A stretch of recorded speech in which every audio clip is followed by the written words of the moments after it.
Good morning. Welcome to February's Disabilities and Conditions of Aging Network session. It's a pleasure to see all of you here.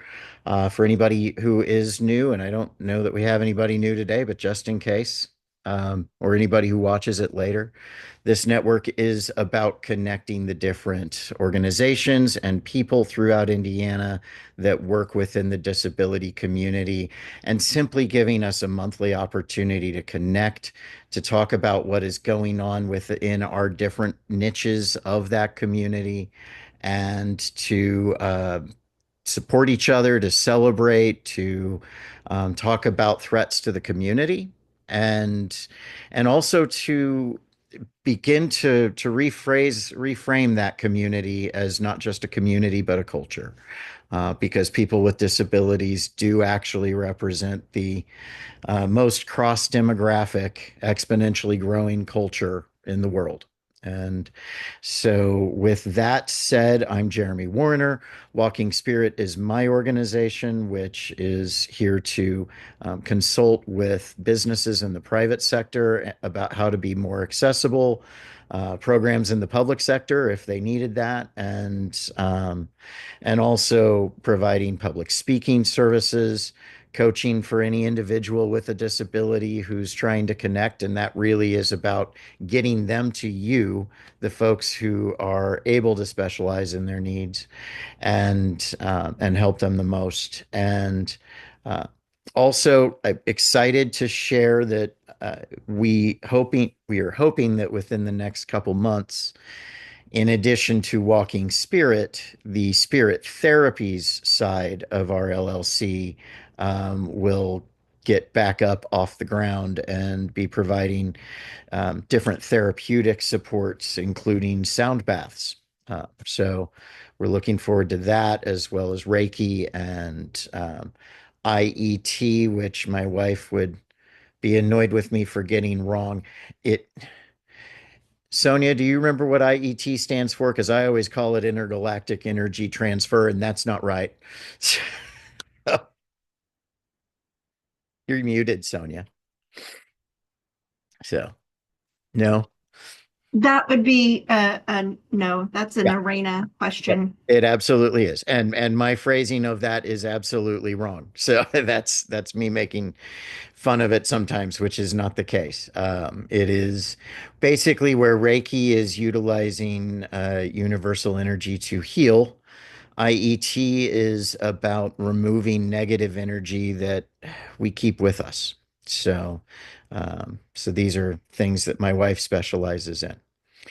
And in addition to that, I also wanted to start us off by stating that while this is not meant to be a political meeting by any means, we began last month by talking about the fact that by executive order, the concepts of diversity, equity, inclusion, and accessibility were essentially declared illegal in the way that that executive order was worded. I stated that I am not changing or rebranding Walking Spirit and moving forward with the original intent of those programs to allow unrelated demographic biases to fall by the wayside and focus on merit to ensure that we had the best candidates and programs and supports in place to support everybody benefits. And so, that in mind, I do want to just further that comment by stating that within the last month, we did see an injunction issued against that executive order. That is a temporary injunction, to the best of my knowledge, until the case has been heard. But multiple organizations filed case against it for being unconstitutional as a violation of both the First and the Fifth Amendments. And so that is where that stands to the best of my knowledge right now. The other thing that I want to bring up, because it is certainly relevant to our culture, um, and some of you may know about this, is the lawsuit Texas v. Becerra, which it was entered into by 17 states attorneys general, including Indiana's Todd Rokita. Um, And basically, it's I've seen lots of different things, and so I've had to take the time to read the case to understand it to the best of my lay ability. Um, but if you've not heard about it, it essentially is attacking the way that gender dysphoria was added to the definition of people with disabilities that are able to receive services under Section 504 and protections under the ADA, because that group was, and disabilities related or conditions rather related to it were initially excluded from those laws. And the final rule that was issued under the Biden administration, which my understanding was an act of Congress, not an executive order, um, included people with gender dysphoria in the definitions of a person with a disability. And so there is an attack against that for being unconstitutional. However, there's a lot more involved. And I just this morning received an update that came from the Great Lakes ADA Center that was put together by the ARC, Disability Rights Education and Defense Fund, the Baselton Center, which I don't know anything about, Center for Public Representation, and National Health Law Program. And I'm going to ask you to bear with me as I read this so that, and then if folks want to talk and comment about this, we absolutely can talk about it. But their update says that this lawsuit was filed by 17 states seeking to invalidate Section 504 of the Rehabilitation Act and do away with the updated Section 504 regulations from the U.S. Department of Health and Human Services. Section 504 prohibits disability discrimination by the federal government and by recipients of federal funding in areas like healthcare, education, employment, housing, and transportation. It is our nation's foundational disability rights law and was signed by President Nixon. The HHS regulations prohibit recipients of federal funding from discriminating in areas like medical treatment and child welfare services and requires accessibility of medical equipment and websites. They prohibit segregation and unnecessary institutionalization of people with disabilities, consistent with the U.S. Supreme Court's ruling in Olmstead v. LC that disabled people have a right to receive services in their community instead of in institutions. On February 19th, the 17 plaintiff states and the President Trump Department of Justice filed a joint status report. This filing does not change anything about the case. The states did not make any changes to the complaint. That means the claims remain unchanged, including the broad-based attack on Section 504 and the HHS regulations. Although several attorneys general told stakeholders that the lawsuit would be dropped or that their state would withdraw from it, all 17 states made clear in the new filing that they will continue to pursue their original claims that Section 504 itself is unconstitutional. No state has withdrawn from the lawsuit at this time. The attorneys general say the filing is to clarify what they mean when they say Section 504 is unconstitutional. On page 2 of the filing, they state that their claim is is an as applied challenge to any purported application of Section 504 to funds that are not authorized by the Rehabilitation Act. This legalese means that they are saying that Section 504 should only protect people against discrimination in the handful of programs funded under the Rehabilitation Act, like vocational rehabilitation services, and not the many other areas where Section 504 has been applied, like healthcare, education, and housing. On the same page, they describe portions of the regulations related to community integration and Olmstead, which require states to provide services in the, quote, most integrated setting, as an example of, quote, alleged unconstitutional application of Section 504. This means that the attorneys general will continue to advocate that the integration rule is unconstitutional, or regulation, that the integration regulation is unconstitutional. The integration regulation protects our rights to participate in our community with supports instead of being segregated in institutions or separate classrooms. We're almost done. This language is designed to confuse and distract from the clear meaning of the Attorney General's filing. They remain steadfast in their effort to have the highest court in our nation invalidate a 50-year-old statute that secures the most basic rights of people with disabilities while they learn, work, and seek health care.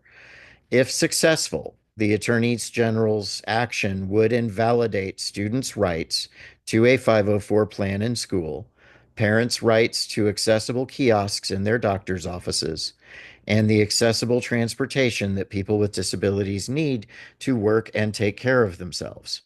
They also continue their claims involving gender dysphoria as a disability. Thus, the Attorney General's sweeping attack on the rights of people with disabilities remains as dangerous as it was when filed.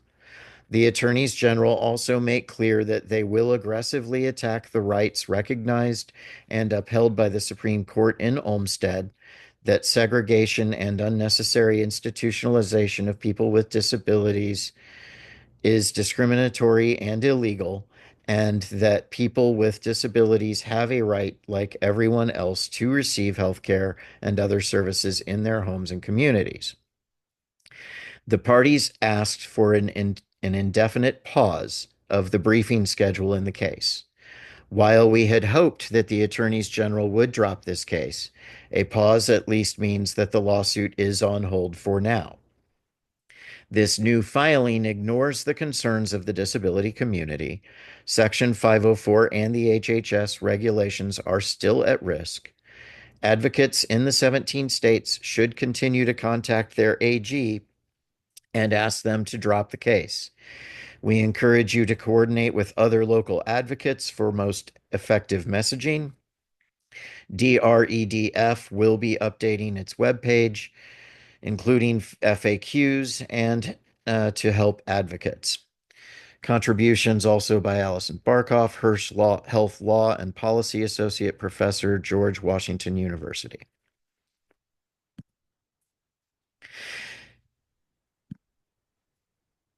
That was a lot to read. Uh, so, and by that I mean more. It was heavy as opposed to the amount of words involved. Like I said, I did not. Jeremy, Yeah, go right I ahead. put I put a link in the chat to the DREFDF, and that talks about that. And they have listed on that link each state's attorney general and how to get in touch with them. Thank you. Yeah, And there is also a peaceful, just putting it out there and I'll be quiet about it, peaceful protest for tomorrow at the Indiana State Capitol building just for this at 12 p.m. oh, wow. Sadly, I have a medical appointment at that time that I can't cancel, but maybe I can get down there as soon as it's over. That is wonderful to know. And yeah, people with disabilities need to be there for that. Sonia, do you have anything you can email out about that protest that I can then send out to everybody else? I can try to get it to you because that was texted to me. It is a Send me a text. yeah, Yeah, just yeah, forward me the text. I'll take it from there. I So, gotcha. You said um, that was the State House? Indiana State Capitol building. Cool.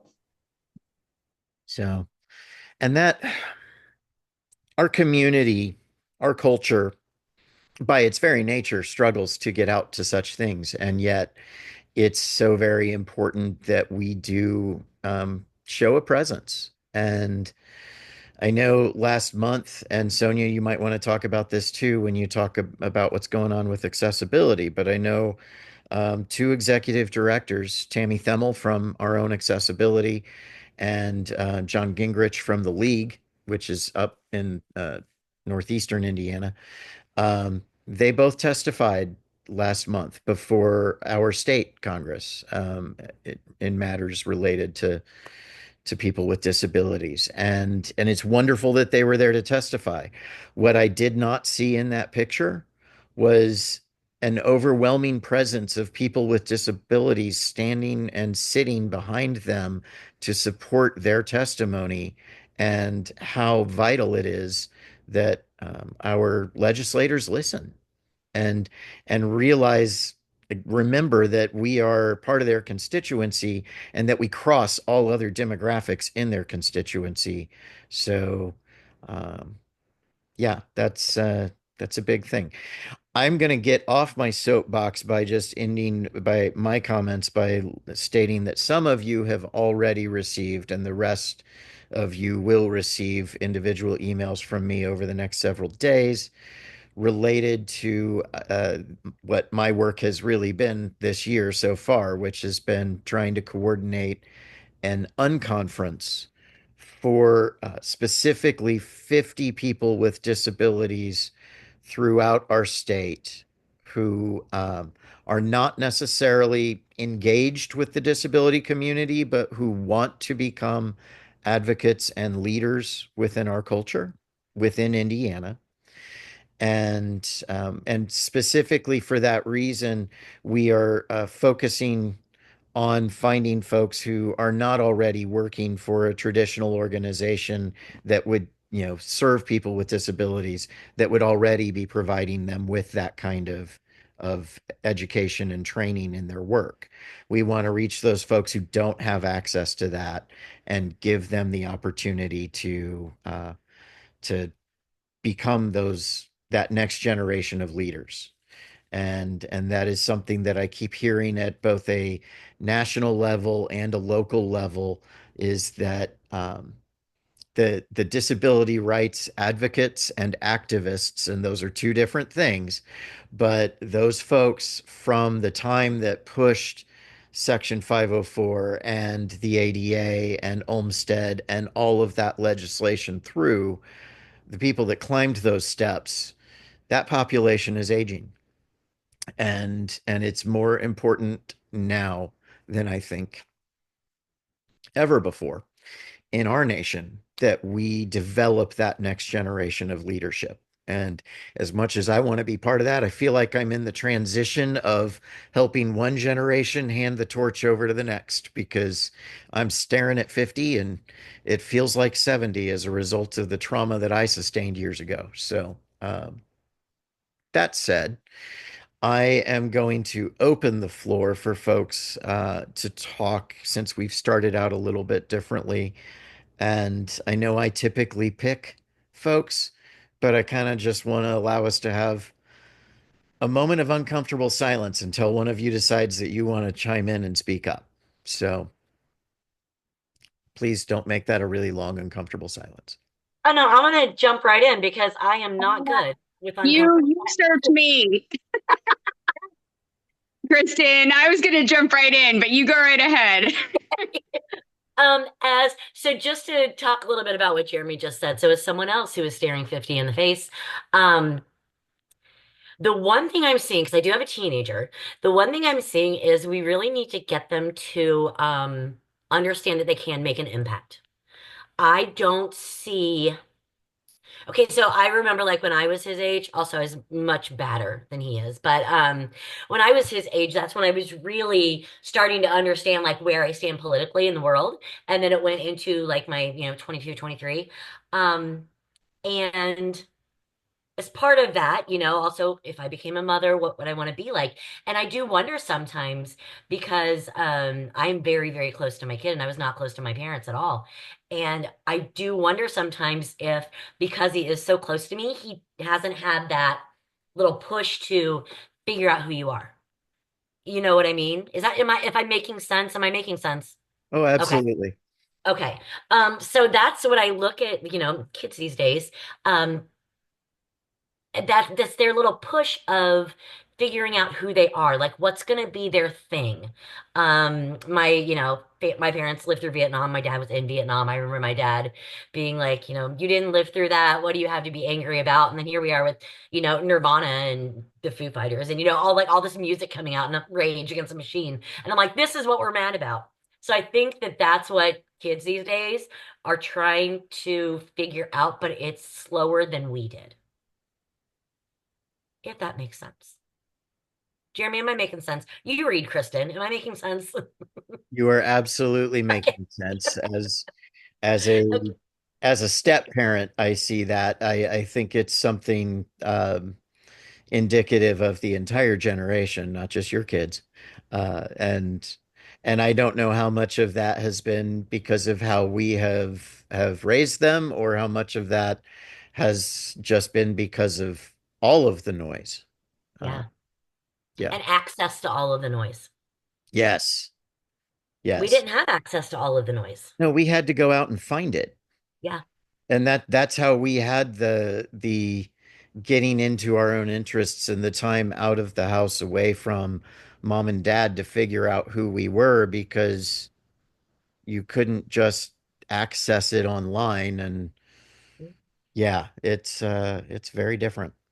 Yeah, no, I completely agree. I completely agree. Which is actually a great segue, which I didn't even mean to do, into we are through a Healthier Hamilton County holding our communication, the Eras Tour event on March 25th. I talked about that last month and we had to save the date, and now we have the Eventbrite up. So I will put a link to the flyer in the chat. And I'll also put a link to the Eventbrite, but the flyer has a QR code.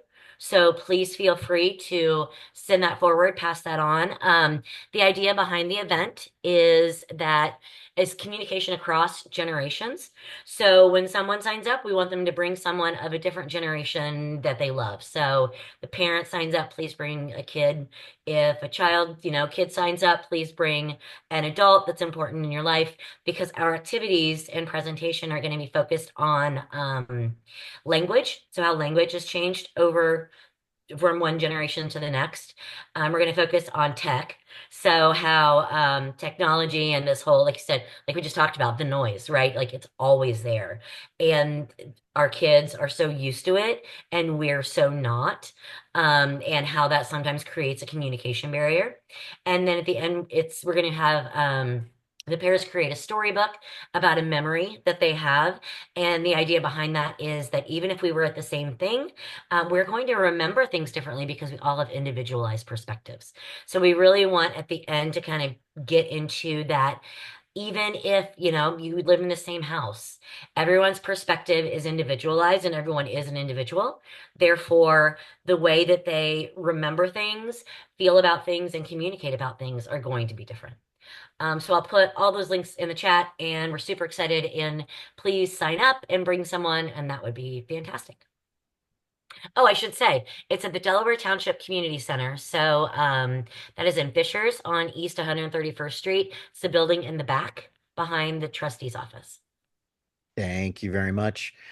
I I am keeping the floor open for you guys to jump in and yeah, and continue the conversation. So, Well, since I was going to jump in, but Kristen got there for me. I guess I'll go next if everybody's all right with it. I want to jump in again on somebody else.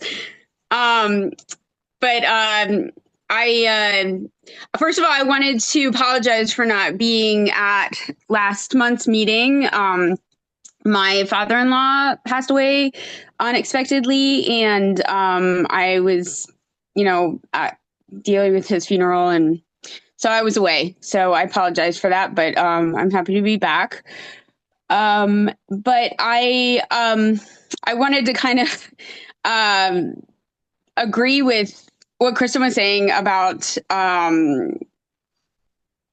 young people. I actually was having a really interesting conversation with one of my colleagues this week, who is notably, most people in my office are a lot younger than I am. I'm the old person in our office. which is weird to say, but I was talking about how when I was, in high school, I just noticed that a lot of the kids were, and of course I grew up in DC, so it's very easy to say this because, you're surrounded by government and civics and, changes and just everything going on. It makes you mindful of wanting to be a part of, at least for, at least people like me and, the people that I kind of hung out with, of wanting to make changes. But when I was in high school, I was out there protesting and beating on drums and, hitting pots and pans in front of the Supreme Court and the Capitol, and just being a part of that whole protest mind, like being part of that group. And so I was saying that, and I was like, why don't we see that today? Why don't we see like this gigantic group of kids out there? And it was interesting to me, like his perspective. He said, first of all, like it's more online now that it's happening, that it's more virtual, and that the perspective has changed in that kids are way more conservative than they were back in the 90s, and we were kind of discussing why that might possibly be, but that was a really interesting discussion that we had. So anyways, I just wanted to kind of bring that up. So the second thing I wanted to talk about was just as from a personal perspective, definitely not from the council's perspective. This is from Allison being a disabled person. But, I've been paying attention to the, all the 504 stuff. And I think one of the things that that's majorly concerned me is a lot of the discussions that I've seen online have been the willingness to let some stuff go to keep some stuff. And I just, I wanted to just bring up that when we're willing to allow people to nitpick disability and remove disability, then it opens the door for removing all disability. And that goes for also when we're talking about legislation where they're determining how money is being used. So, how they're saying like, oh, it can only be used for funds for VR or whatever. That really opens the door for then constraints to be made smaller and smaller until there is no protections for people with disabilities at all. And so that's just a point I wanted to make just briefly. And I'm sure you all know that, and I'm preaching to the choir, but I just wanted to say it just from a personal perspective. So anyways, my colleague Ryan is actually on the call today. And I'm really happy he's here. I love it when my colleagues join me. And I wanted him to have something to say because, I'm sure that since this is his first time joining us, he might be a little bit overwhelmed. Yeah, but it's a heavy meeting, but that's okay.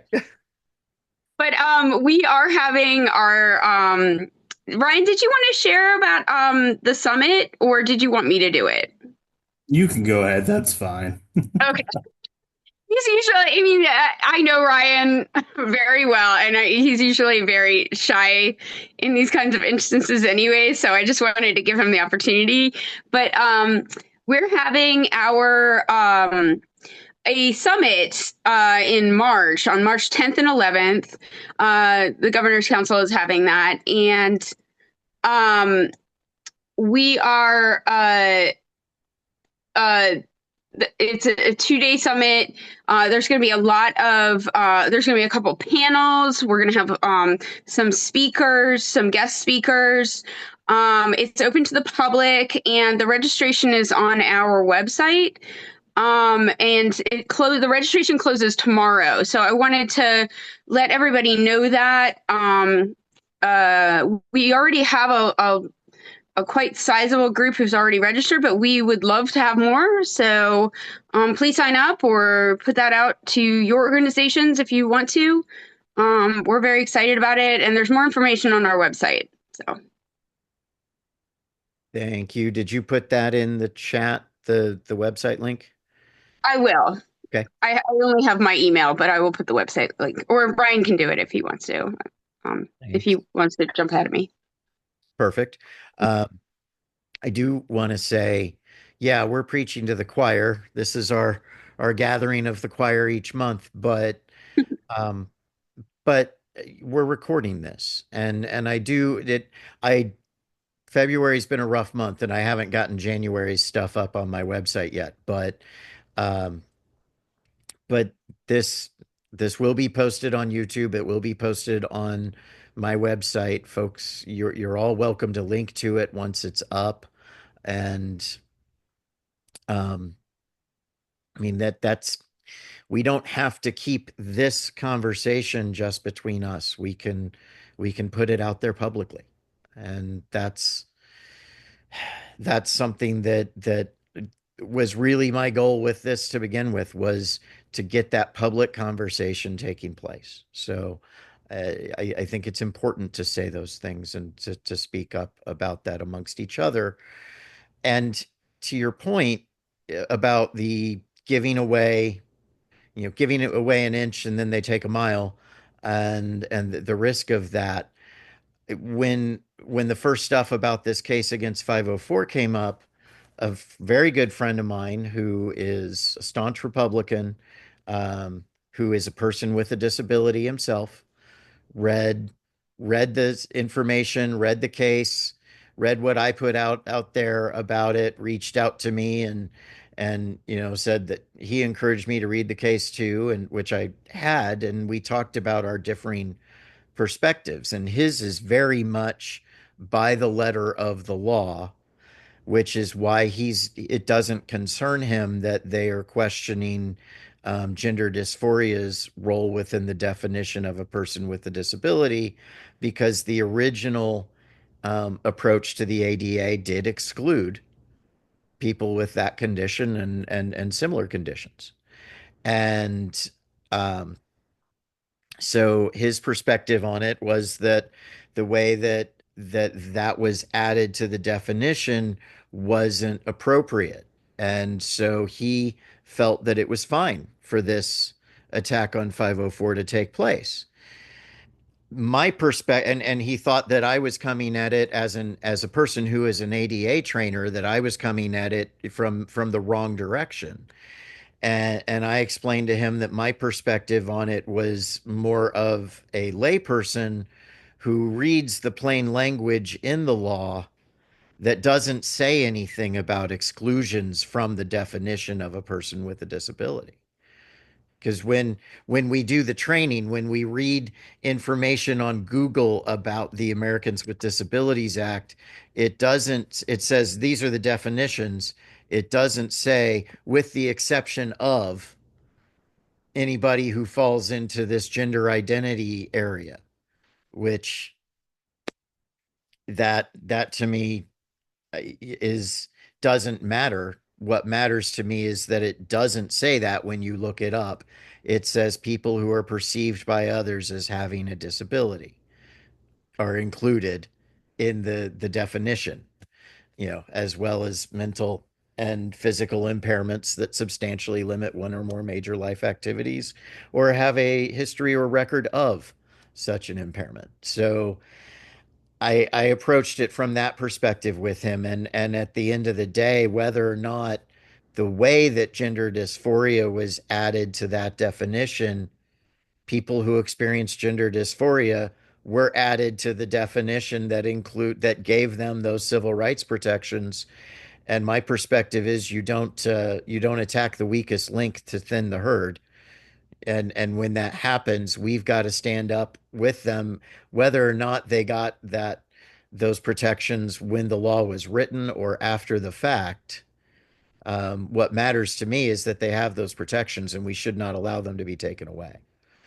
So that's the conversation that I've been having with him. And then, interestingly enough, with another very conservative person who doesn't have a disability, when I brought up the fact that people with disabilities have felt attacked since the beginning of this administration, he immediately challenged me on that, and I had to point out the president's comments about the airplane accident over the Potomac, and I had to point out the attack on Section 504, which he knew nothing about.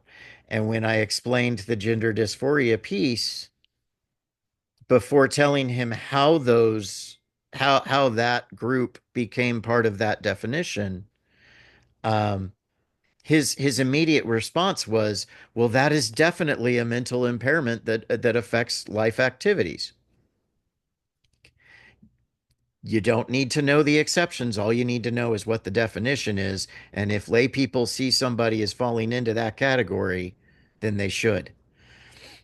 So that was where I was coming from with it. Sorry, I got back on my soapbox and I let other people not talk. So again, open floor today. Jump in.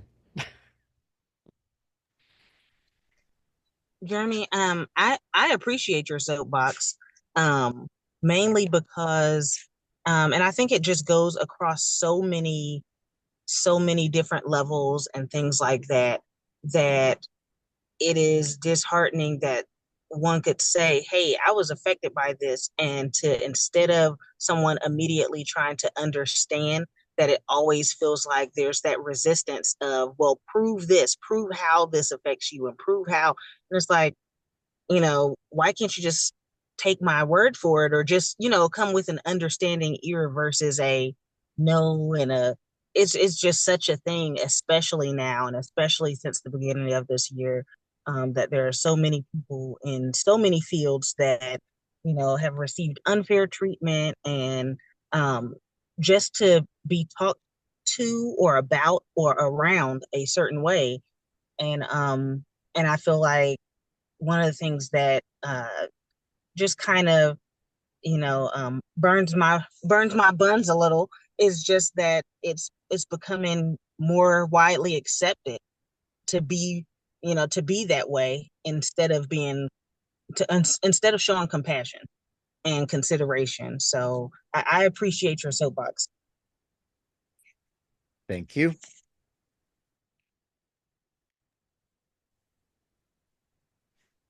Awesome information. Thanks so much for sharing and for all the great things I took in the chat here and just posted on our social media page. So we'll help get the word out.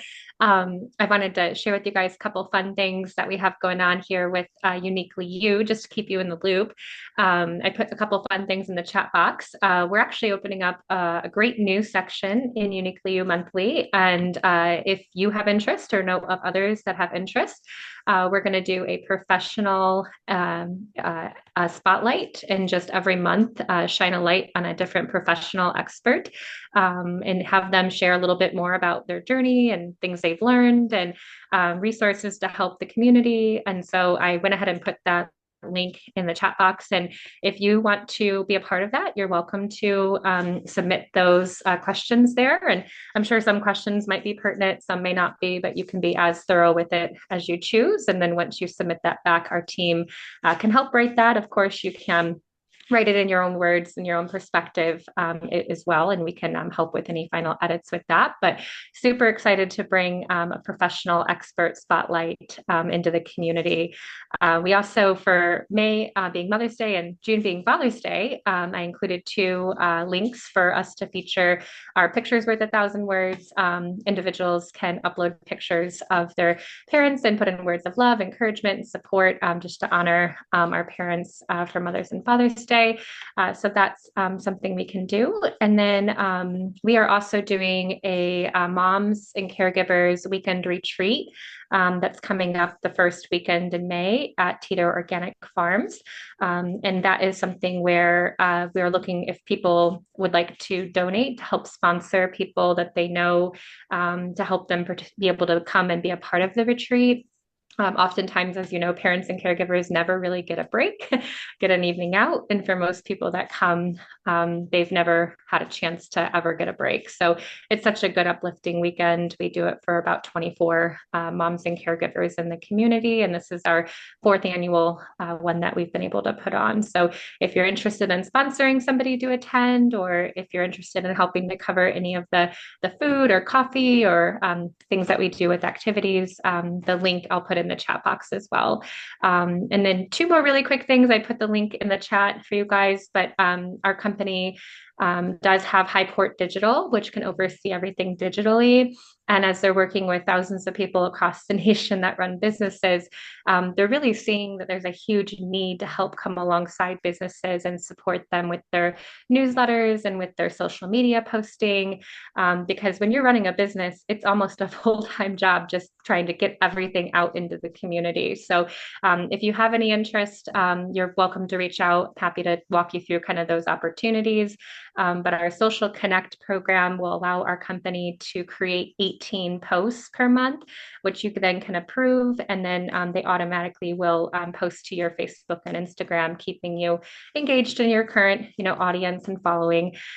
We also do our Email Connect program. So if you want our team to help write 2 newsletters a month, along with a text message that can go out to up to 5,000 people on your contact list each month too. So some pretty cool, neat opportunities. If those are things that you could need help in, happy to explore those opportunities with you. Thank you. That's wonderful. Other folks, Kendall, you're unmuted. Yeah, I want to jump in. Want to throw out. I posted the flyer in the chat. Our parent cafe is coming up. Parent cafe is an evening where parents engage in a guided conversation. Our parents, we tend to focus on parents of children with disabilities, but it's not exclusive. So we provide childcare, we have a meal, sit down and talk. It's usually actually everybody's favorite part, to be honest. And then there's guided conversation about all of the issues of parenting, self-care, and family relationships. So some of the questions do get difficult, but it's nice to have a group that understands you to talk about. So that invitation's open. Please register ahead of time. Send that out to anybody you want to. Yeah, we're looking to grow our parent cafe. So, and then there will be for children. I should be specific. The child care provided for children 2 and over. So, I guess the agency would be upset if I didn't mention that. Our Evening in the Garden is coming up, our big fundraiser. So if anybody's interested in that, you can go to our website, and to the Noble website. It's really fun. Then you get to see me in a suit that I don't have a defense attorney with, which is really about the only time. And then we are launching our virtual reality career exploration lab, which is called Katie's Lab.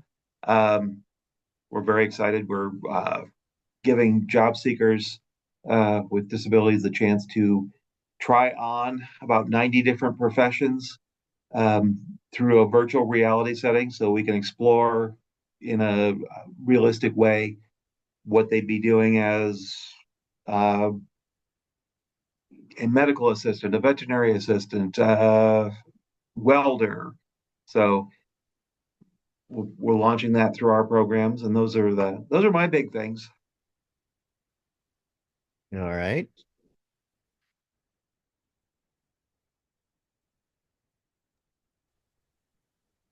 So here at Accessibility, we have started a new support group that is just a general support group. We think that at this time, for those that are disabled, it's a safe place to gather and chat. And it is a informal structure. There is a little bit of structure. There's going to be 2 facilitators. And again, that is Connection Cafe. I am going to be one of those facilitators. And there's the Eventbrite link.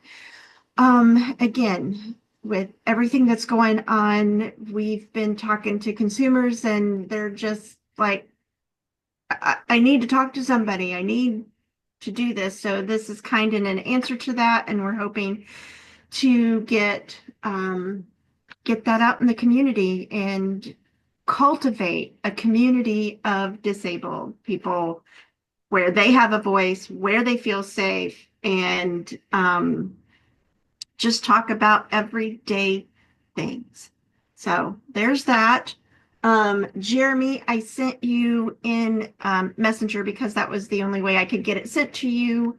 That information about Tammy Thimmel and John at the testifying, that link. And I also sent you the thing for the peaceful protest. Also, and so accessibility, currently, we're just doing business as usual. That is our take. That's what we're going to keep doing. And we also, we're going to do a presentation up in Fort Wayne next Tuesday to the tourism conference and people with disability in tourism. So that's coming up. And I think that is just part of the doing business as usual. We're just going to keep doing what we're doing, keep educating different areas of society and saying we are here. So that's all I've got from accessibility. Very good. Kristen's got a hand up. I do. I have a question for Sonia. Sonia, do you know about the investability, I'm going to call it program, going on in Hamilton County? Okay, let me send you info about that. Invest Hamilton County is really focusing on helping people with disabilities get jobs within our county and helping like train them, etc. So let me send you the info on that. Just I don't know how it would connect, but what you mentioned just made me think about it and kind of gave me a little bit of pride that our what do they call it? There are economical, whatever. Our, econ group here is really invested in how we can build those job opportunities for folks that live with a disability within our communities. I'll send you that info. Very good. All right, we have 7 minutes left. Heather Wildrick Holman and Tim Vermand both still need to jump in. Yeah, I'm driving, so I wanted to make sure, and I was in a dead zone. So I was like, oh, I want to make sure I get out of the dead zone, and I'm out of the dead zone. Good. Heather Wildrick Holman here from Firefly, Children and Family Alliance Community Partners for Child Safety Prevention Program. I guess I will start with our rather sad news. Earlier, Jeremy, when you first started, you were talking about, and I wasn't sure, and I need to refresh my memory, if it was a state injunction or a federal injunction to the executive orders around the DEI. Federal. We are being hit hard with both exec orders around DEI and almost like cease and desist, if you will. So sadly, I believe Jeremy's has that had a chance to meet or speak with Michelle, but we've tried and tried to figure out how to keep Michelle Williams at Firefly, our VP of DEI, but I think they worked really hard. They had lots of conversations, many that I am not at the pay grade to be a part of, but I believe she'll be wrapping up a few initiatives and we'll be having her part ways with Firefly in April. We're navigating that, and much like accessibility, we're wanting to do everything we can to keep business as usual, but realizing that our federal and state dollar are where we receive federal and state dollars, so there is some impact there. So that is rather sad. I think Michelle just brought great and wonderful things to our organization. It's been difficult to navigate.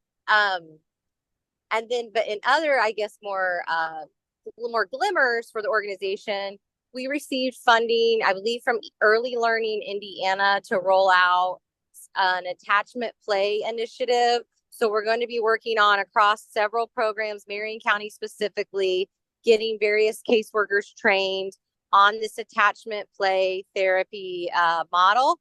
And we will begin rolling that out as in our various programs as another service, another program initiative that folks can access through Firefly.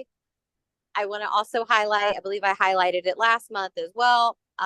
Saturday is our newborn baby care event at Mary Rigg. We're partnering with Mary Rigg Neighborhood Center and Anthem.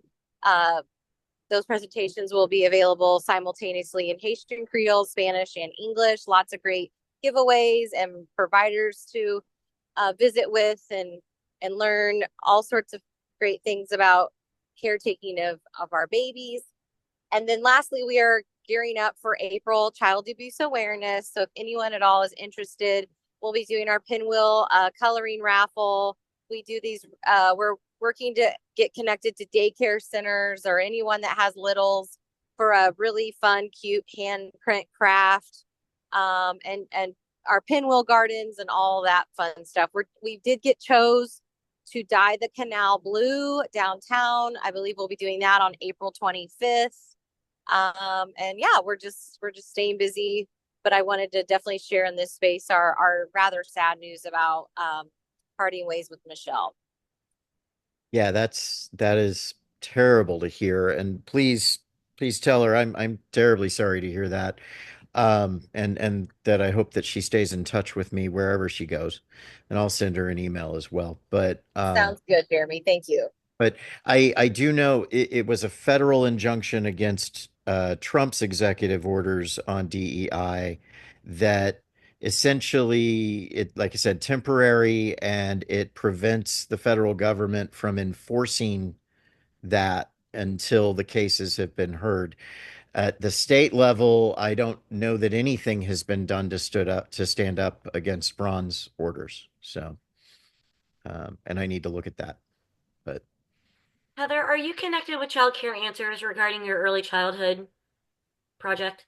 Yes, they will be a vendor there, and well, they'll be a vendor at our newborn baby care event. But yes, a former Firefly staff is now at ChildCare Answers, and she and I stay in contact pretty regularly. Yes. Perfect. Yay, Yes, I love thank them. you. Yes, me too. wonderful. Tim, you want to close us out? I don't have a lot to say other than I'm getting a new wheelchair and I'm looking for a place to donate my old ones. And I put a note in the chat. I do note that I got a message from Indigo that they're changing paratransit providers. So Okay. I'm hopeful that we'll get better service. That would be good.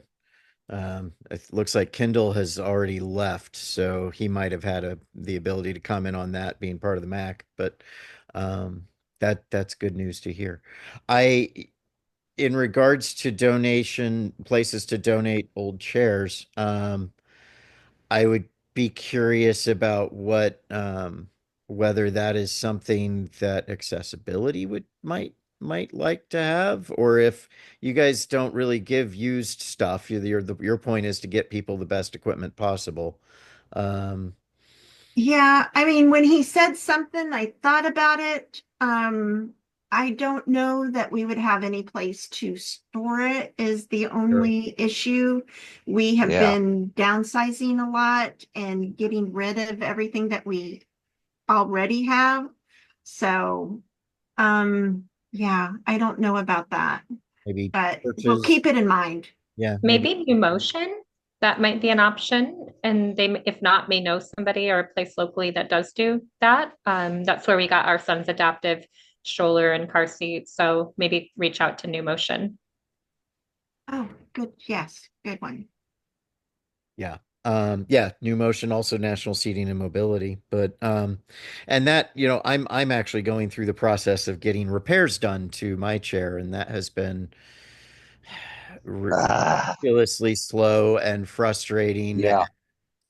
The weirdest thing was to receive a call letting me know what my estimated out of pocket is before any claims have been filed, and that I need to pay that estimated out of pocket to get the repairs done, which is strange, but it is apparently allowed because I've checked with the insurance company and they have said yes, that is something that they are allowed to do. So, um, anywho, thank you all. It has been a interesting meeting. I appreciate everybody being open to just jumping in and sharing your thoughts. And I will share what Sonia has sent me via email along with the chat and the video once it is ready. And try to be better about it this month and actually get it out there because I know January's is still waiting behind a pile of to-do list stuff. So, but um, I hope everybody has a good month. Please reach out if you need anything. And if anybody's going to be at that protest tomorrow, I will try to get down there as soon as I'm done with my appointments. So, hope to see you. Have a great week. Be well.